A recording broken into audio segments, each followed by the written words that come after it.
Welcome back to the deep dive. Today, we're going to push aside all that internet chatter, Yeah, get straight to the source. Exactly. We've got our virtual magnifying glass out because we have a few official press releases, like straight from Japan. And these aren't just headlines, right? They're packed with the real details, the announcements, the good stuff. We know where to look, yeah. And that's what we're here for. Yeah. Our mission, let's say, in this deep dive, is to take these official releases, cut through the corporate speak, and pull out the most important bits. The interesting stuff, maybe even surprising things, specifically for you listening. We're getting right to the point. No messing around. Cutting to the chase. So we've got three main things lined up for today. First up, some merchandise news for a series that's huge right now, already in its third season. Okay. Then we're getting our very first look, and I mean, first look at a brand new anime adaptation. We're talking visuals, voices, the works. Ooh, exciting. Always love a first look. And finally, some really comprehensive updates for another anime that was announced before. This covers everything, like extra content and, crucially, where you can actually watch it. Right, so it's kind of like a snapshot, isn't it? How the industry keeps its big hits going and also introduces the new stuff. Totally. By the end of this, you should feel totally up to speed on these specific news items. You'll have the facts, the context, everything that matters. All right, let's do it. Let's dive in. Okay, so our first source, it's from a company called Creative Plus. Dropped on June 7th, 2025. And this one, it's definitely for the fans of KonoSuba Sekai Nishukufuku wo. You know it. KonoSuba. Yeah. Love KonoSuba. Exactly. So what's the merchandise? What's got people talking? It's an addition to their line stamp collection. Ah, line stamps. Okay. Yeah. For anyone maybe not familiar, these are those bigger, often animated pictures you use in the Line app. Super popular in Japan, across Asia, really. Oh, yeah, huge. They're like a whole way of communicating, not just little emojis. Right. They capture character faces, catchphrases, little moments from the show. Exactly. And the key thing here, the bit that really stands out in the press release, this isn't the first set of KonoSuba stamps. No. It's the third set. The third one, wow. The source actually uses this specific phrase, sha. Which means? Basically, appearing as the third set due to great popularity. That's got to be the main takeaway, right? A third set, because it's so popular. Absolutely. That's not just them deciding to release something new randomly. It's like direct proof fans are still super engaged. Right. It means the first two sets weren't just popular when they came out, but people kept buying them, using them. Enough that Creative Plus saw a solid business reason to make a whole new batch. 46 new stamps, apparently. 46. That's a lot of new ways to drop some KonoSuba chaos into your chats.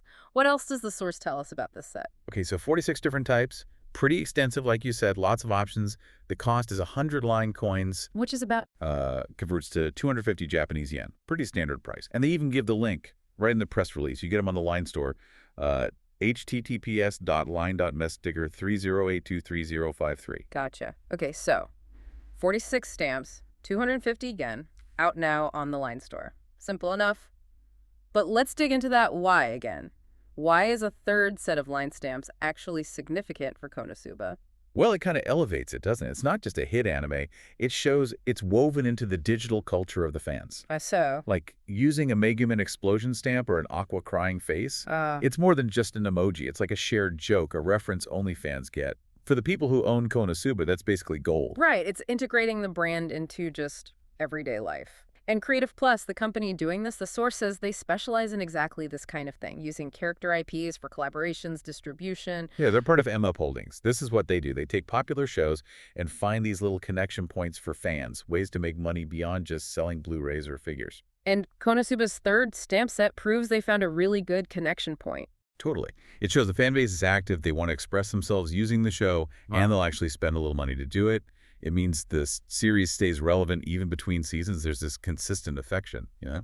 So for you listening, if you're a KonoSuba fan, if you use Line, this is like a direct way to inject more of that show into your conversations. It seems small, maybe, but it really shows the series' staying power and how it's thriving in that digital space. Yeah, it's the whole ecosystem around the anime flexing its muscles a bit. It really is. It's a small example of that bigger trend, right? Yeah. Successful shows build these whole worlds of related stuff around them, keeps them going long after the season ends. Exactly.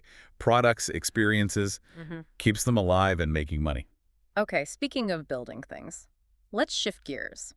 From merch for a current hit to our next big announcement. A first look at a totally new anime adaptation. All right. New show territory. Yeah, this takes us to another press release from HappyNet, also dated June 7th. Okay, happen it again. And this one is giving us the first real details on an upcoming series called Chanto Suenai Kyuuketsuki. The vampire who can't properly suck blood. I mean, that title alone grabs you, doesn't it? Hints at something quirky. Definitely quirky. And the big news here is, yes, it's confirmed for a TV anime adaptation in 2025. But the really big part is they've dropped the very first teaser PV. Teaser, yes. That's always the moment, isn't it? When you finally see the characters move, hear their voices for the first time. Sets the whole vibe. Exactly. The press release really hammers this point home. This PV is the public's first chance to see Tsukina Ishikawa and Tatsuta Otori animated and hear the actual voice actors. Okay, so who snagged the main roles? Who's voicing these characters? Tsukina Ishikawa, the vampire, is voiced by Minami Tanaka. And Tatsuta Otori, the other lead, is voiced by Kensho Ono. Oh, nice casting. Minami Tanaka has such great range, could definitely pull off that mysterious but maybe hiding something vibe. And Kensho Ono, I mean, he's a veteran. That's solid casting right there. Lends some weight to it. It does. And the source also gives us a good look at the crew making this happen. The director is Sayaka Yamai, series composer is Yuniko Ayana, and character designs are by Takuya Tani. Those are the big creative leads. Key roles. Tells you a lot about the potential feel and look. Any other staff mention, people behind the scenes? Yeah, they listed quite a few others. 3D CG director Toshiro Hamamura, art director Takuya Yang, color design, cinematography, editing. For sound, Studio Mouse is doing production. Ryosuke Naya is the sound director. Music's by Tomoki Kikuya. Lantis is producing that. And importantly, the animation studio is Studio Feel. Studio Feel. Okay. They've done a fair bit of manga and light novel adaptations, right? Often handle comedy, slice of life, romance stuff. That's their wheelhouse, yeah. So knowing they're involved gives you a decent idea of the kind of production quality and style we might expect. Makes sense. What about the story itself, the synopsis? How does it explain that title? Okay, so Tsukina Ishikawa transfers into school. She's a vampire. She's got this mysterious aura, super cool, instantly popular. Everyone's intrigued. Standard cool transfer student trope. Okay. Right. Then there's Otori. He's described as basically a background character, Right. like expects zero interaction with someone like her. But his whole ordinary life gets flipped when he finds out her secret. Despite being this cool, perfect vampire on the outside, she's absolutely terrible at sucking blood, like fundamentally bad at it. Uh-huh. There it is. The core conflict. The cool vampire queen can't do the one vampire thing. That's a great hook for a comedy. Totally. But the source also gave this genre description Yeah. and a tagline that are really unique. Oh, yeah. What were they? It calls the genre a new sensation, sweet, spoiling, feeding comedy. A sweet, spoiling feeding comedy. Okay. And the tagline is even more specific, Okay. which means you will surely become her mama. Become her mama. Wow. Okay, that's something. Let's unpack that. Sweet, spoiling, feeding comedy. What does that even suggest? And the become her mama line. What kind of dynamic are they hinting at between the cool vampire and this background guy, Otori? It heavily implies, I think, that Otori, the normal human guy, ends up, well, enabling her, assisting her, because she's incompetent, right? Right. Spoiling and feeding suggest he's somehow catering to her needs, probably because she can't get blood the usual way. It sounds like he gets dragged into her weird life and ends up having to, like, take care of her. And the become her mama line just pushes that whole protective, maybe slightly absurd, nurturing angle to the extreme. It's less about romance, maybe, and more about her neediness and his weirdly parental role. Exactly. It implies the audience, you watching, will also feel this weird urge to kind of parent this cool but totally flawed character. Yeah, it's actually pretty clever. It sets up potential for loads of comedy, contrasting her public image with her private incompetence, and his reactions, but maybe some sweet moments, too, as they form this bizarre bond. Yeah, it's a neat twist on the whole supernatural girl meets ordinary guy thing. It totally flips it. Usually the supernatural one is powerful, guides the human. Here, her main flaw forces the human into this caretaker role. It sounds like it could be a really fresh take. It does, and it shows the kind of creative ideas getting greenlit. This is based on Kyosuke Nishiki's manga, runs in Kadokawa's monthly Dragon Age, and HappyNet Media Marketing being the main production sponsor. The signals, they're really backing this unique story. Definitely sounds unique. So for you listening, if that premise sounds as weirdly fascinating to you as it does to us, the press release gave the links to follow. The official anime site is https://www.Kyuketsuki-chan.com, and the official X account is @Kyuketsu-chan. Yeah, they're using the hashtag #KausaNew too. Yeah. Good to follow those early if you're interested. Keep up with news leading to the 2025 premiere. Yeah, this deep dive basically gives you the core info to decide, is this intriguing, sweet, spoiling, feeding comedy going on your watch list? Your call. Absolutely. Okay, so from vampires who can't suck blood, let's pivot back to fantasy for our last announcement.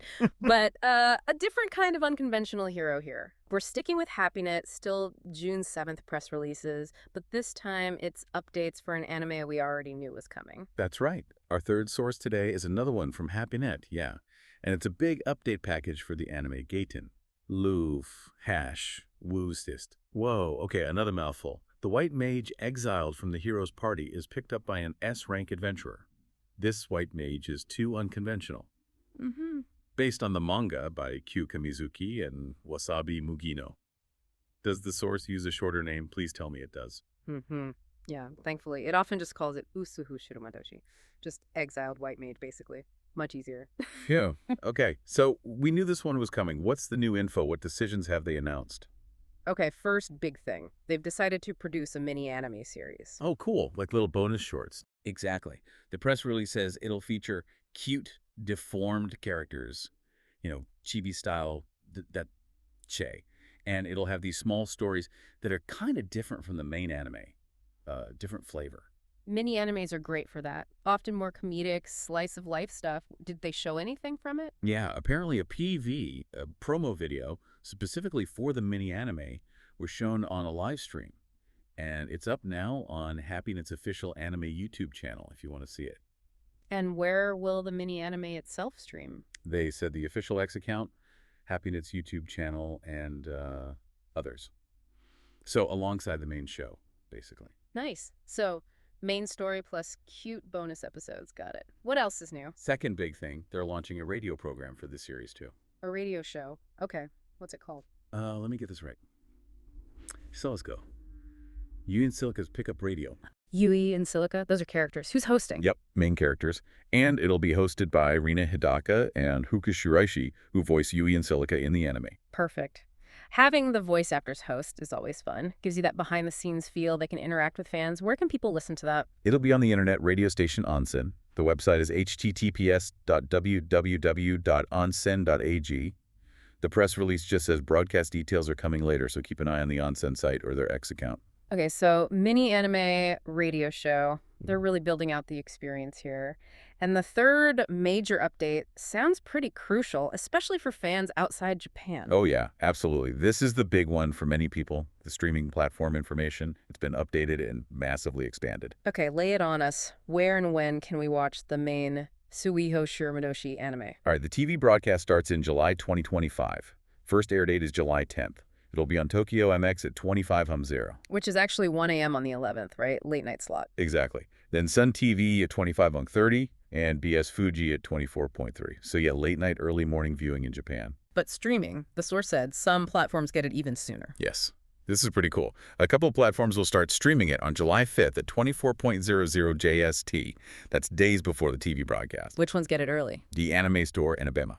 Okay, so subscribers there get a head start. What about wider streaming for everyone else? This is where it gets kind of crazy. Starting sequentially from July 12th at 24.00 JST, streaming kicks off on a truly massive list of other platforms. Oh, massive we talking. Like the press release lists, 20 different services.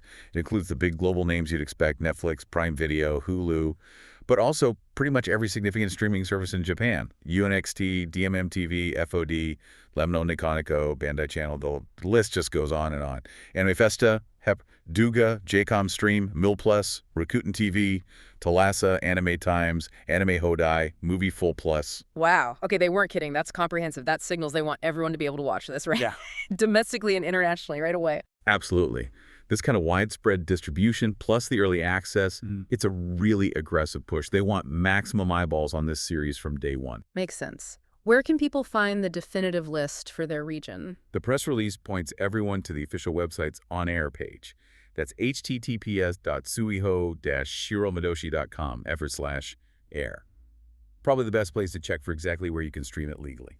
Gotcha. So, mini-anime, radio show, massive screaming rollout starting in July. Did the press release also recap the basics, like the main staff and cast? Yeah, it reconfirmed the core team. Director Hiroshi Tamada, series composer Akihiko Inari, character designs by Yuta Ito, sound director Hadumi Guda. Music by Hiroki Tsutsumi and Suesa Hanada, with Lantis handling music production. And the theme songs. Yep. Opening theme is Ovora by Gokudo Kajiwara. Ending theme is Udu by Chocho. And the animation studio is Felix Film. Okay. And the main voice cast. We mentioned Rina Hidaka and Haruka Shiraishi, who's voicing Lloyd, the main guy. Lloyd, the exiled white mage, is voiced by Gokudo Kajiwara, who's also singing the OP, which is cool. Oh, nice. His new S-rank party members, besides Yui Hidaka and Shilica Shiraishi, include Cross voiced by Daisuke Hirose and Daigetsu voiced by Yuichiro Umehara. The release also listed a bunch of other party members and supporting characters, too. Right, gives us a good sense of the ensemble. Let's go back to the story itself, the synopsis they provided. It starts with that familiar kicked out of the party trope. Yeah, sets the scene. Lloyd the white mage gets booted from the hero's party. They basically tell him, "You're not skilled enough, we don't need you." Harsh. Ouch. Ouch. So he's down on his luck, gets picked up by this S-rank adventurer party who happen to need a white mage. And the synopsis adds this little note. At this time, no one knew. The hero's party would collapse and Lloyd would gain fame. Okay, standard setup. But the title mentions him being unconventional. What's the twist here? How is he unconventional? This is the core concept. The synopsis calls him an unconventional support magic user. You are. But, and this is the key, he thinks he's totally ordinary. Ah, okay, so he's OP but doesn't know it. Exactly. The story follows him as he becomes an adventurer and, quote, unconsciously becomes invincible. Unconsciously invincible. I love that. So his power isn't combat, it's his support magic, but he has no idea how incredibly good it actually is. Precisely. He probably thinks the crazy buffs and heals he's throwing out are just like standard White Mage 101 stuff. Which must create amazing comedic situations, right? He does something reality-bending with support magic, his party is freaking out in awe, and he's just like, what? Did I do something? Totally. The audience in his new party see how amazing he is, but he's completely oblivious. It sets up that great dynamic. And it's a neat spin on the exiled hero thing, too. Instead of him getting revenge by becoming super strong, he just succeeds by accident because his average magic was actually god tier, and his old party falls apart without him. Yeah, it flips it. His supposed lack of skill wasn't lack of power, maybe just lack of awareness of his own unique power. Yeah. It's less about striving, more about accidental awesomeness and how everyone else reacts. Okay, stepping back from Tsuiho Shiramadoshi for a sec. All these announcements, the mini-anime, the radio show, that huge streaming list, what does this whole multi-pronged approach tell us about how they're treating this series? It screams high confidence, doesn't it? Uh-huh. And a real commitment to building a big, engaging experience for fans. The extra stuff, the mini-anime, the radio show, they aren't just afterthoughts. They're part of the plan to give fans different ways to connect. Catering to different tastes, visual gags in the mini-anime, VA personalities in the radio show. Exactly. Build that community. And that streaming list. Yeah. It's not just about making it easy to watch, is it? No. What else? It's about recognizing the global market right from the start. Putting huge international platforms like Netflix and Prime Video right there in the Japanese press release.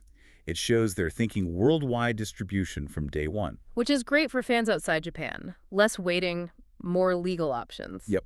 And for the industry, it shows that global digital money is becoming a central part of the plan, not just a bonus later on. Definitely makes it easier to follow along. So this deep dive really paints a full picture for Tsuiho Shiramadoshi. The story, the team, the cast, when and where you can watch it, plus all the extra goodies. Pretty much everything you need to decide if this twist on the exiled hero idea with the unaware OP support mage and this big multi-platform launch is something you want to jump into this summer. Okay, wow. We covered a lot of ground there. We kicked things off with the KonoSuba 3-line stamps. Yeah, seeing how that third set really proves the show's staying power and its knack for getting into fans' daily lives, their digital chats. Then we got that exciting first look at Suenai Kyuuketsuki-chan, broke down the teaser, the staff, the cast. And really dug into that wild premise, right? The vampire who can't suck blood, the sweet, spoiling, feeding comedy, the whole become her mama thing. Very unique. Definitely unique. And finally, we went deep on Tsuiho Shiramadoshi. All those updates, the mini-anime, the radio show, that absolute massive streaming plan. Plus, revisiting the story itself, the unaware, invincible white mage. Lots of potential there. It really shows the value of digging into these official sources, doesn't it? You get past the headlines and find the real details, the context, the why. Helps you feel properly informed. Definitely. You see not just what's coming, but how it's coming, and maybe why it matters. And it highlights all these different ways anime series connect with fans now. It's not just the show anymore. It's stamps, mini-episodes, radio, a whole world around it. The creativity is really something, both in the stories themselves and how they bring them to the audience. So, thinking about series like Tsuiho Shiramadoshi, building these whole ecosystems, mini-animes, radio shows, all the streaming options, what kind of extra stuff do you, listening right now, find most valuable? What gets you most excited as a fan? Is it more animation, hearing the voice actors chat, or just having it super easy to watch wherever you are? Yeah, what supplementary content really clicks for you? It's interesting to think about. Definitely something to ponder as these new shows roll out. Thanks for joining us for this deep dive. We hope you feel geared up for these upcoming projects.